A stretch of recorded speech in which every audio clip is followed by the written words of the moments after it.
Добрый день! Меня зовут Искендер Бариев, и вы смотрите второй выпуск блога Liberate Crimea.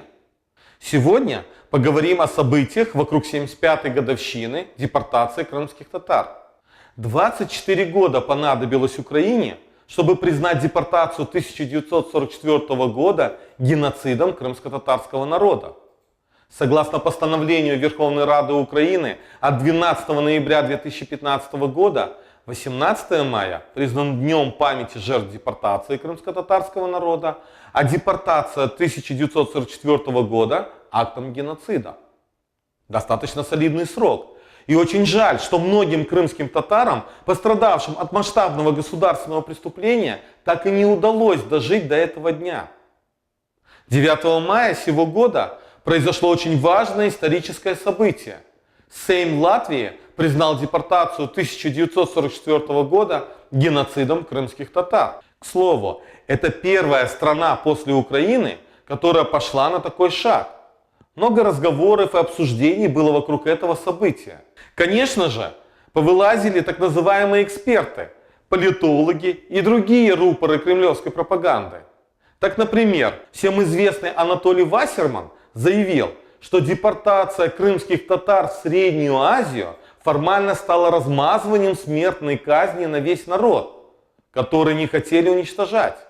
И отметил, что Российской Федерации от заявления Латвийского Сейма ни холодно, ни жарко, потому что мы и так знаем, что они нас не любят с пеной у рта. Хороший сигнал. О чем же свидетельствуют его слова? О том, что как раз таки Россию очень раздражает решение Сейма Латвии. Сегодня рупоры Кремля пытаются делать все, чтобы нивелировать события мая 1944 года. Вассерман и ему подобные занимаются откровенной пропагандой и замыливанием мозгов. Обратите внимание, некий Вассерман, у которого, возможно, фашисты уничтожили ближайших родственников, с таким цинизмом заявляет о геноциде крымско-татарского народа. А возможно, он просто отрабатывает заказ ФСБ. Стоит признать, информационная кухня Кремля не дремлет и кормит порциями пропаганды как внутреннего потребителя, так и внешнего. Но действия страны-агрессора не ограничиваются одним информационным фронтом. Спустя 5 дней после решения Сейма Латвии Следственный комитет Российской Федерации возбудил уголовное дело о геноциде мирных граждан в Жестяной Горке в 1942-1943 годах. По заявлению российских следователей, дело заведено против 33 карателей из Латвии.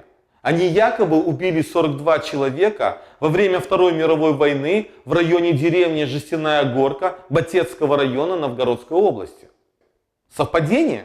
Не думаю. Для Российской Федерации крайне невыгодно, чтобы парламенты западных стран принимали такие решения. Ведь именно Россия, как правопреемник Советского Союза, также несет ответственность за политические преследования и репрессии, убийство миллионов людей и депортации десятков народов. Ведь принцип неотвратимости наказания никто не отменял. И все, кто сегодня совершает преступления против наших соотечественников в оккупированном Крыму, рано или поздно сядут на скамью подсудимых. Свою же задачу мы видим в принятии таких решений парламентами других государств.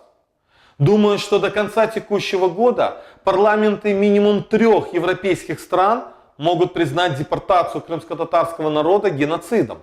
Ну и конечно же, мы делаем все возможное, чтобы в Украине депортация 1944 года была признана геноцидом крымско-татарского народа решением суда. Для этого Украина имеет надлежащую материальную и процессуальную юрисдикцию для его расследования и окончательной квалификации. Юридическое признание депортации геноцидом станет окончательным только после вступления в силу соответствующего решения суда. Такое решение станет актом исторической справедливости, исполнения морального долга перед жертвами геноцида и будет иметь особое значение, поскольку оно станет одним из действенных элементов деоккупации Крыма. Очень важно, чтобы подобные решения принимались своевременно. Ведь если бы исполнители геноцида крымско-татарского народа сели на скамью подсудимых, то, возможно, в 2014 году не было бы и оккупации Крыма, и грубого нарушения международного права отпрысками Сталина, которые, кстати, без угрызения совести перед потомками десятков миллионов жертв сталинских репрессий по всей России устанавливают памятники злодею 20-го столетия. Для того, чтобы в будущем такие события не повторялись, очень важно, чтобы к власти приходили адекватные политические силы. Так, например, 23-26 мая состоялись выборы в Европейский парламент. Какое они имеют значение для Украины, Крыма и крымских татар, поговорим в следующем выпуске нашего блога. Как же Россию заставить вернуться в рамки международного права? Однозначно, в мире к власти должны прийти адекватные политики, которые будут проводить жесткую санкционную политику. И только так. А то, что в мире депортация будет признана геноцидом крымско-татарского народа, это однозначно дело времени.